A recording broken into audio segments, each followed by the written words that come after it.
दोस्तों, आपने बख्तियार खिलजी के बारे में ज़रूर पढ़ा या सुना होगा, जिसे खासकर नालंदा विश्वविद्यालय को नष्ट करने के लिए जिम्मेदार माना जाता है। लेकिन बहुजन इतिहासकारों का इस बारे में कुछ और ही मत है। तो आइए जानते हैं इस बारे में इस वीडियो में। तो आखिर तक बने रहें और चैनल को भी सब्सक्राइब करें। तो आइए वीडियो शुरू करते हैं।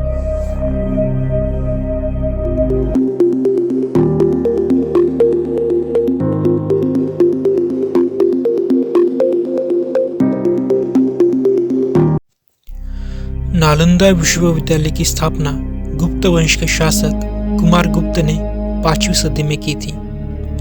प्राचीन भारत की समृद्ध शिक्षा व्यवस्था का प्रतीक बिहार का नालंदा विश्वविद्यालय अपने काल में विश्व का प्रथम आवासीय विश्वविद्यालय था। गुप्त काल के बाद भी सभी शासकों ने इसके निर्माण एवं प्रबंधन में योगदान दिया। 7वीं सदी में नालंदा विश्वविद्यालय अपने चरमोत्कर्ष पर था। जब हेनसांग भारत आया, उस समय विश्वविद्यालय में 10,000 भारतीय व विदेशी छात्र तथा 2,000 अध्यापक अध्यापन का कार्य करवाते थे। उस समय नालंदा विश्वविद्यालय विश्व का सबसे बड़ा विश्वविद्यालय था, जहाँ के छात्र स्नातक उत्तीर्ण करने के बाद बाहर जाकर बौद्ध धर्म का प्रचार प्रसार करते थे।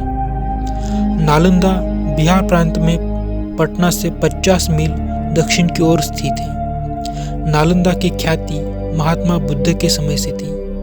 500 श्रेष्ठियों ने मिलकर 10 करोड़ मुद्राओं से नालंदा क्षेत्र को खरीदकर महात्मा बुद्ध को अर्पित किया है। कालांतर में महान बौद्धिस्ट सम्राट अशोक ने वहाँ एक विशाल विहार का निर्माण कराया, जो हमें आज भी वहाँ देखने को मिलता है।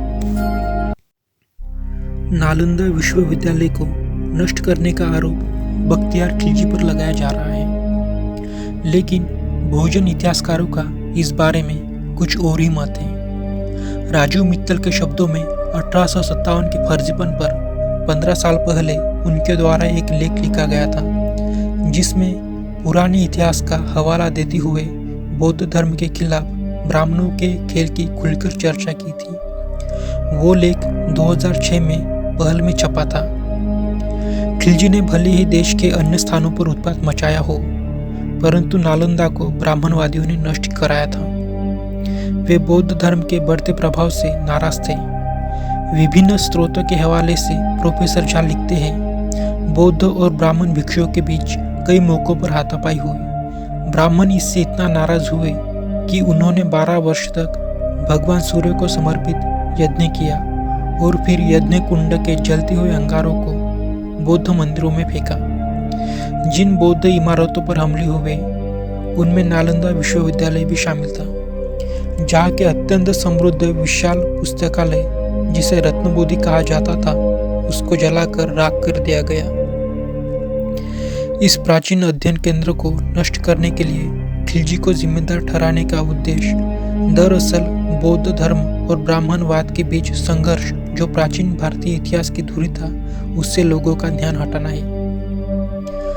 भारत इन दिनों निर्मित की गई नफरतों की चपेट में है। इस नफरत के नतीजे समाज के कमजोर वर्गों, विशेषकर दलितों और अल्पसंख्यकों के विरुद्ध हिंसा हो रही है। इन समुदायों के विरुद्ध नफरत भड़काने के लिए झूठ का सहारा लिया जाता है, और इस झूठ को फैलाने का सबसे अच्छा तरीका ऐतिहासिक घटनाओं को तोड़ मरोड़ कर पेश करना है।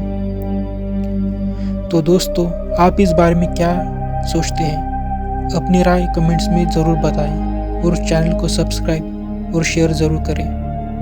तब तक जय भीम, जय भारत।